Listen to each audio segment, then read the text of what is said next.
I talked to a lot of African American groups. They thought Black Lives Mattered. They said, take this bill because our kids are being shot in the street by gangs. We had 13-year-old kids planning their own funerals. She don't want to hear any of that. You know what else she doesn't want to hear? Because of that bill, we had a 25-year low in crime, a 33 low in the murder rate. And listen to this. Because of that and the background check law, we had a 46-year low in the deaths of people by gun violence. And who you think those lives were? That mattered. Whose lives were saved? That mattered.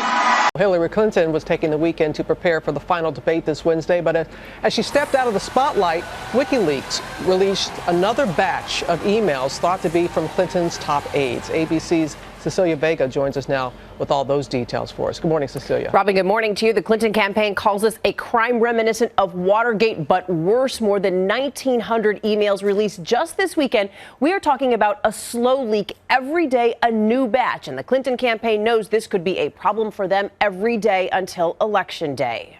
This morning, thousands more emails appearing to show the inner workings of Hillary Clinton's campaign. WikiLeaks releasing the newest batch of what are believed to be campaign chairman John Podesta's hacked emails. One showing just how much Clinton's team struggled to get her to apologize over that private server controversy. A top advisor writing, her inability to just do a national interview and communicate genuine feelings of remorse and regret is now, I fear, becoming a character problem. Hey guys, welcome back to my YouTube channel here. It's me here, Comrade Lavender here, and today I'm back with a new anti-capitalism true crime YouTube deep dive YouTube video topic. Today I want to do the topic of pure evil, the Bill and Hillary Clinton files deep dive, everything wrong with capitalism, U.S. imperialism, politics, war crimes, true crime, etc., conspiracy theories, etc. So let's get started in this YouTube video topic. But before we get started, all my YouTube videos that I've made that are related to this topic right now are going to be on the screen right now. If you'd like to check out my other YouTube video topics that I made on other YouTube video topics that I made that relate to this video, they're going to be on the screen right now. So let's get started on this YouTube video topic. Low drip that has not let up. 12,000 emails so far. Everything from when Clinton should laugh during debates. Woo, okay. To her private speeches to Wall Street that seem to contradict her public positions. Even this one, claiming Clinton told a private trade union gathering that extreme environmentalists need to, quote, get a life.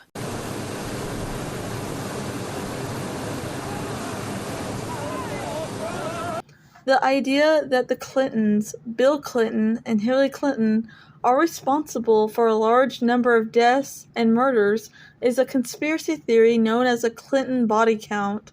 The theory claims that Bill and Hillary Clinton arranged the deaths of political opponents and individuals with damaging information, often disguised as suicides, just like on how the FBI and the CIA take people out and claims that people committed suicide, when in reality, it's a cover-up.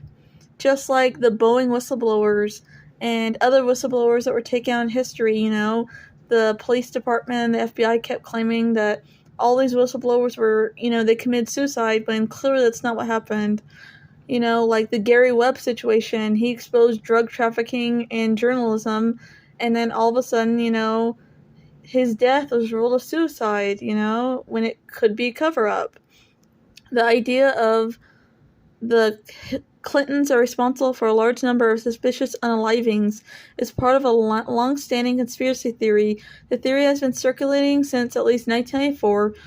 The two boys had been lying across this stretch of track. It's been over 30 years since two teenage boys were found dead on these tracks in Saline County. The tracks are still here, and so is the mystery regarding what happened. What's new is a witness has come forward. I witnessed everything that happened. He has nothing to gain and everything to lose. I think he's telling 100% truth.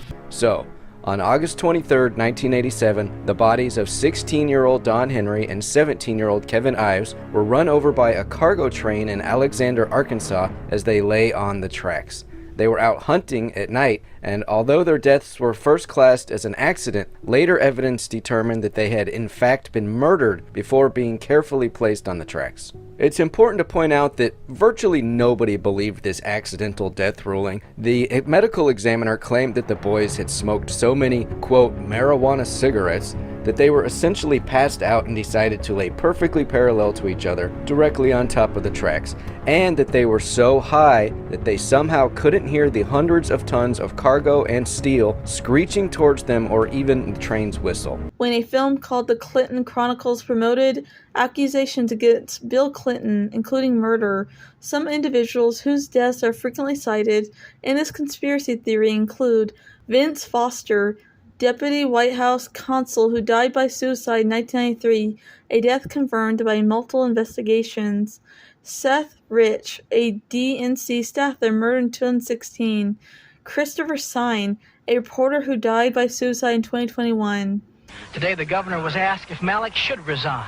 I don't think that's a decision that I should make based on what I now know. It's also important to point out that it's been widely claimed that Fahmy Malak was a personal friend of Governor Clinton, and in fact he had even received a 40% raise despite flat-out fabricating evidence and his constant screw-ups. Tragically, not uncommon for stories like this, multiple other witnesses and informants who claimed to have direct knowledge about the boys' murder, they ended up later dying under unusually suspicious circumstances as well. The Boys on the Track True Crime Case. Martha Leveritt's 1999 book, Boys on the Tracks, Death, Denial, and a Mother's Crusade to Bring Her Son's Killers to Justice is one of the most important examples of investigative journalism in modern-day Arkansas history.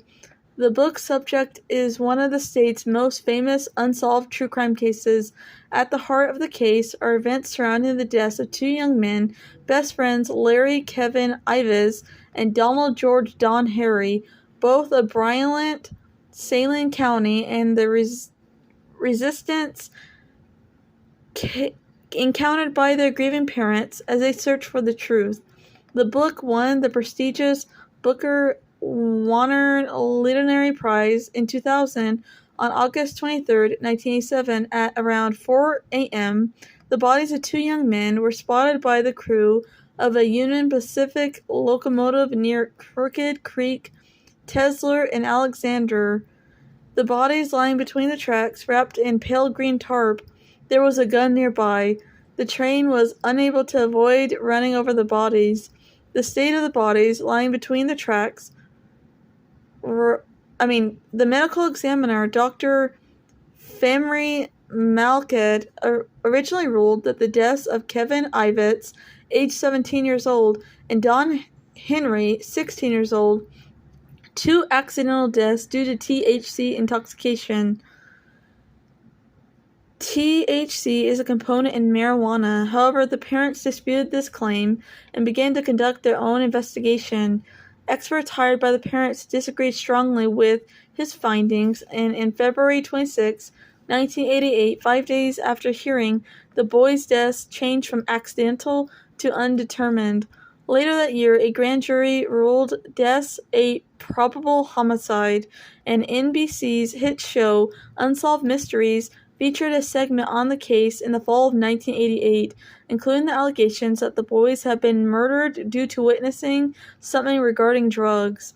Rumors continued to circulate around the case, especially following the deaths of certain people who were supposed to testify before the grand jury. In 1994, the Clinton Chronicles, a propaganda video purporting to connect Bill Clinton to various crimes, was released. The deaths of Ives and Henry were among those to which Bill Clinton was supposedly connected to.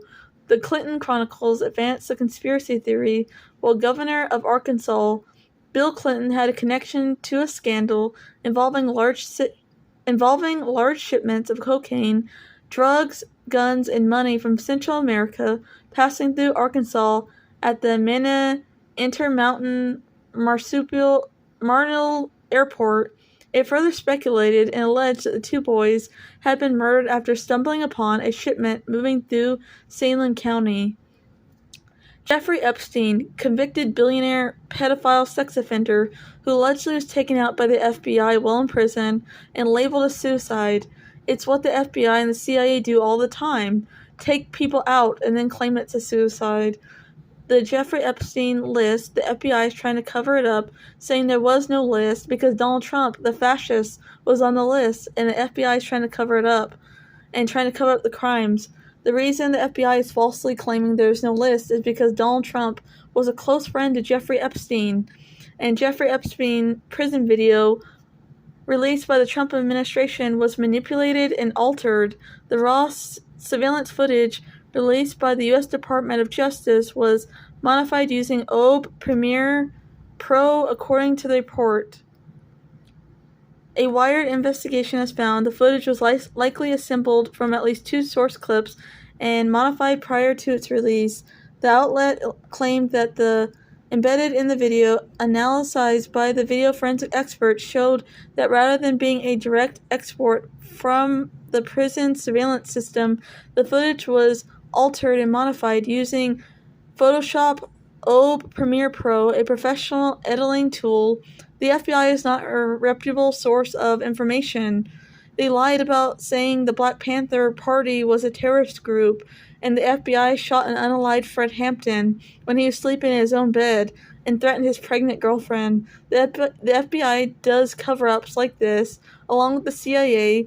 They are not to be trusted as a news source. Everything that comes out of their mouth should be questioned.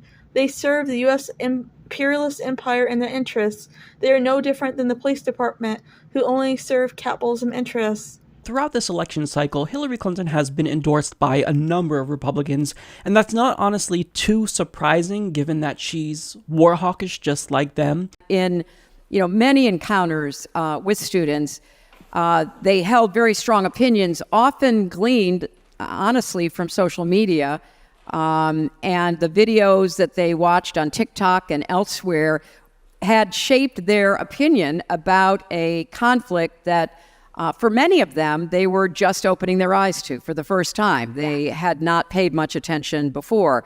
So in conversation with them, if I were to say something, for example, like if Yasser Arafat had accepted the offer that my husband made at Camp David, they would have had a Palestinian state for 24 years, I might hear back, who's Yasser Arafat? Or what do you mean? What did your husband do?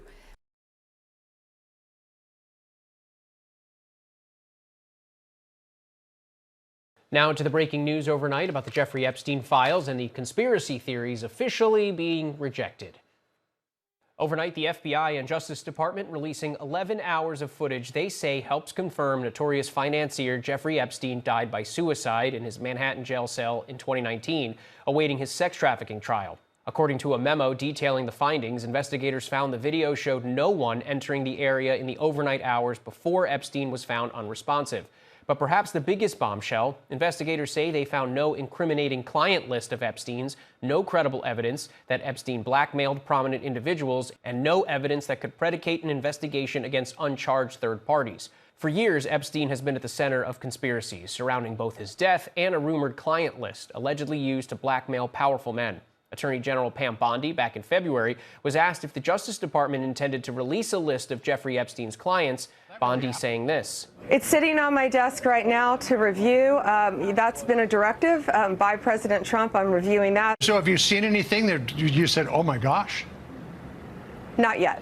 And just last month, while feuding with President Trump, Elon Musk posting, "Time to drop the really big bomb. At real Donald Trump is in the Epstein files. That is the real reason they have not been made public. Have a nice day, Donald J. Trump." But Musk later deleted that post and others, saying he went too far in attacking Trump. The president saying he cut ties with Epstein nearly 2 decades ago, saying even Epstein's lawyer cleared him. This is the first time the Trump administration has officially contradicted conspiracy theories about Epstein, theories previously pushed by members of the administration. Jovenel Moïse, the Haitian president, assassinated in 2021. Haiti's leader assassination reawakens decades-old Clinton family conspiracy theory. We all know the United States' involvement in Haiti and U.S. imperialism as a whole is why the country is the way it is now. with all the violence, and the Prime Minister, Claude Joseph, who announced the assassination, has declared a nationwide state of siege. Police said that 4 mercenaries behind the assassination had been killed and 2 others captured following a gun battle. No further details on the suspects or their motives have been released or discussed. In a widely circulating video apparently taken during the attack, a person speaking English can be heard claiming it is an operation by the U.S. Drug Enforcement Administration. A State Department official called the claim absolutely false. Numerous sources discuss allegations and controversies surrounding the Clintons' involvement in Haiti after the 2010 earthquake. There are alleged claims, particularly prevalent in Haiti, that the Clintons, through the Clinton Foundation, misappropriated funds and money laundered billions of dollars intended for Haiti's recovery. 5 ways Hillary Clinton used the State Department to maintain and expand U.S. imperialism and U.S. power across the globe. During the 2008 campaign, Barack Obama relentlessly criticized Hillary Clinton for supporting the Iraq War. Today, he can't say enough good things about his hawkish former Secretary of State. Nothing truly prepares you for the demands of the Oval Office, Obama said, the war criminal, last month. In his keynote address at the Democratic National Convention, you don't know what it's like to manage a global crisis or send young people to war. But Hillary's been in the room. She's been a part of those decisions. An array of former generals, secretaries of state, and CIA ghouls, including some Republicans, agree with Obama's assessment. They're gathering in Clinton's corner, confident she has know-how to be a commander-in-chief. Henry Kissinger endorsed Hillary Clinton. Yeonmi Park, the so-called North Korean defector who talks about how evil Kim Jong-un is and how evil the DPRK is, was seen hugging Hillary Clinton, even though she's a war criminal. Bill Clinton boasted at a campaign. Henry Kissinger, of all people, said she ran the State Department better and got more out of the personnel at the State Department than any other Secretary of State in decades. Yes, a psychopathic man with no soul behind the secret bombing of Cambodia during the Vietnam War, covert actions that fueled slaughters in Chile, East Timor, and Argentina coups, and countless other war crimes across the globe, was impressed with Hillary Clinton. Henry Kissinger is a war criminal. Here's the short list of her crimes. Backing humanitarian war in Afghanistan. Today, Hillary Clinton supports the Obama administration's reversal of its plans to withdraw all troops from Afghanistan.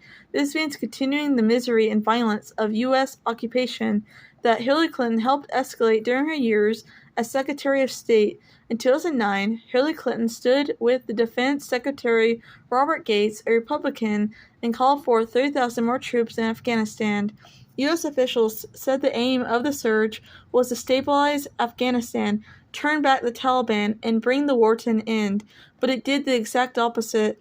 2 years after the increase of U.S. troops and 10 years after the initial invasion, Afghanistan was still mired in chaos, suffering through a jump in attacks on Afghan civilians and aid workers. The real motivation for the surge wasn't to hasten the end of the U.S. military presence, much less bring democracy to the Afghan people. It was to tighten up the U.S.'s empire's grips so that the U.S. empire can thrive. The resulting violence and war hardy favored into the decision on most foreign policy decisions, including Libya.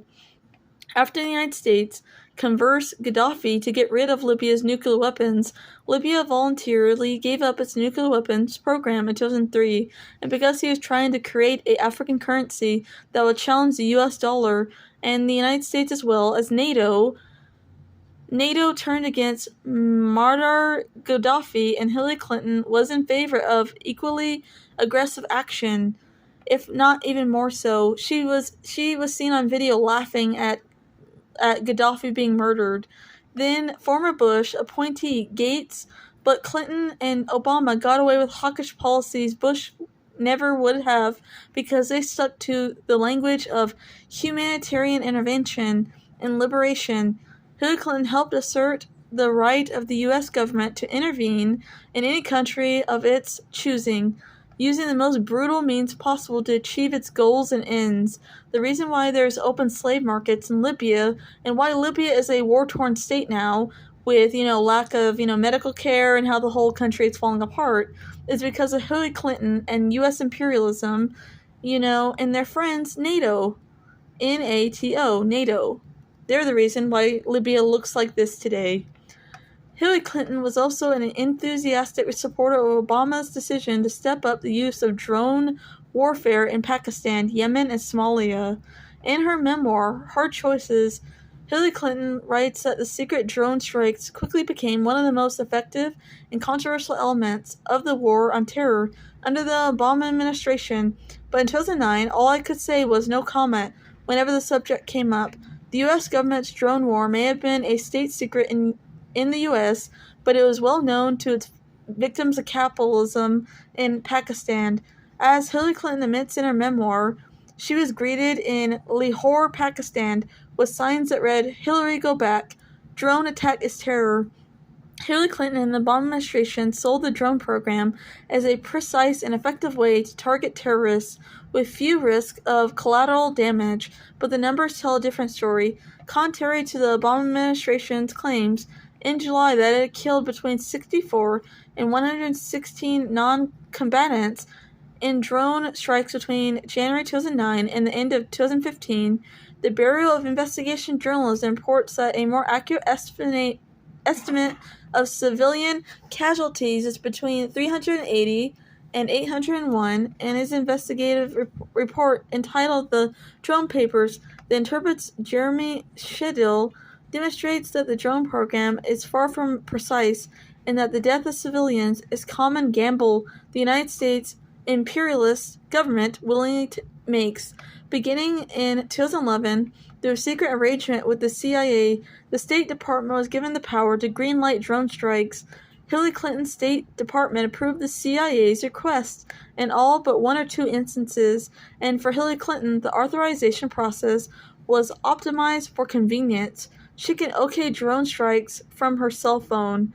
Supporting Israel's genocidal war on Palestine and Gaza, a longtime backer of Israel, Hillary Clinton devoted herself as Secretary of State to strengthen Israel's apartheid and fascist regime, already powerful military, the IDF, who commits war crimes and genocide to Palestinian people on a daily basis, and consistently took the side of the fascist Israeli government, even when it was carrying out war crimes and attacks against innocent Palestinian children and women.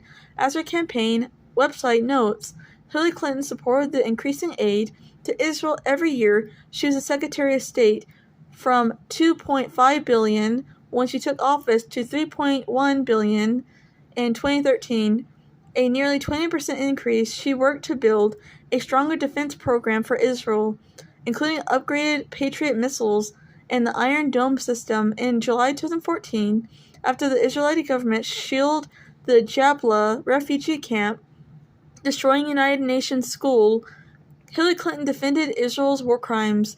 "I think Israel did what it had to do to respond to the rockets," Clinton said. "Israel has a right to defend itself." Asked about targeting of the school, Hillary Clinton acknowledged that Israel made mistakes, but like the United States, it tries to be careful as possible and avoid going after targets to avoid civilians. Hillary Clinton continued, "We've made them. I don't know a nation, no matter what its values are, and I think that democratic nations have demonstrated better values in conflict position that haven't made errors, but ultimately the responsibility rests with Hamas." Hillary Clinton has coupled her pro-Israel zeal with a disdain for Palestinian rights movement. Selling corporate America abroad. As Secretary of State, Hillary Clinton made it her business to make sure the world was open for U.S. business, from securing defense contracts for Lockheed Martin to brokering deals with build nuclear power plants for Westinghouse. Hillary Clinton and her ambassador CEOs traveled the globe to bring foreign governments and U.S. companies together. We have positioned ourselves to lead the world where security is shaped in boardrooms and on training floors as well as battlefields. She promised Ambassador officers based on the belief we need the department where more people can foreign affairs in Bloomberg Terminal. It appears her foundation also got in on the action. According to the report by David Sotra at TruthDig, American military contractors and affiliates who donated to the Clinton Foundation were awarded some $163 billion worth of arms deals authorized by the Clinton State Department, and governments seeking to buy arms got the same treatment. And if they sent money to the foundation's way, no matter their human rights record, Clinton's department authorized $151 billion in Pentagon brokered deals for 16 of the countries that gave to the Clinton Foundation. And working with energy companies, Clinton promoted energy diplomacy, devoting extra resources to integrating energy into every aspect of foreign policy and encouraging governments to embrace shale gas production. Of course, the ecological destruction and health dangers to the people living in the affected areas weren't a part of the equation. Supporting coup makers in Honduras. When Manuel Zendela, the democratically elected president of Honduras, was overthrown by right-wing in 2009, Hillary Clinton cheered on the coup. At the time, the Obama administration said it supported them to power, but according to the emails released in July, Hillary Clinton was trying to set up a line of communication with Roberto Micheli, the leader of the installed after the coup, in an email chain discussed meeting between the State Department officials and Lanny Davis, longtime Clinton confidant, who was working as a consultant to the group of Honduras businessmen who had backed the coup. Clinton asked, "Can he help me talk to Micheli?" Clinton pretended to be broking a deal by bringing Zella back to power through a national unity government, but the accord fell apart and the coup makers organized a sham election denying Stenberg's return. Clinton's State Department cheered them on, as Lee Fang reported at the intern. In an email titled Notes from the Peanut Gallery, the State Department negotiator for the Honduras talks gushed over the election results in a message that was sent to Secretary Clinton. In July 2015, Zelida appeared on the Democratically Now to talk about the coup and the U.S.'s attitude. On one hand, they condemned the coup, but on the other hand, which they were negotiating with the leaders of the coup, and Secretary Hillary Clinton lent herself out to that, maintaining the ambiguity of U.S. policy towards Honduras, which resulted in a process of distrust and instability of Latin American governments in relation to U.S. foreign policies. Since the coup, poverty and gang violence has skyrocketed in Honduras, causing thousands of families to make the desperate decision to flee the country for the United States in spite of the many dangers. Clinton's response? Deport them. Bill Clinton continues to defend his 1994 crime bill that fueled racist mass incarceration. Former President Bill Clinton has repeatedly defended the crime bill he signed into law in 1994, which scholars say has fueled the rise of racist mass incarceration.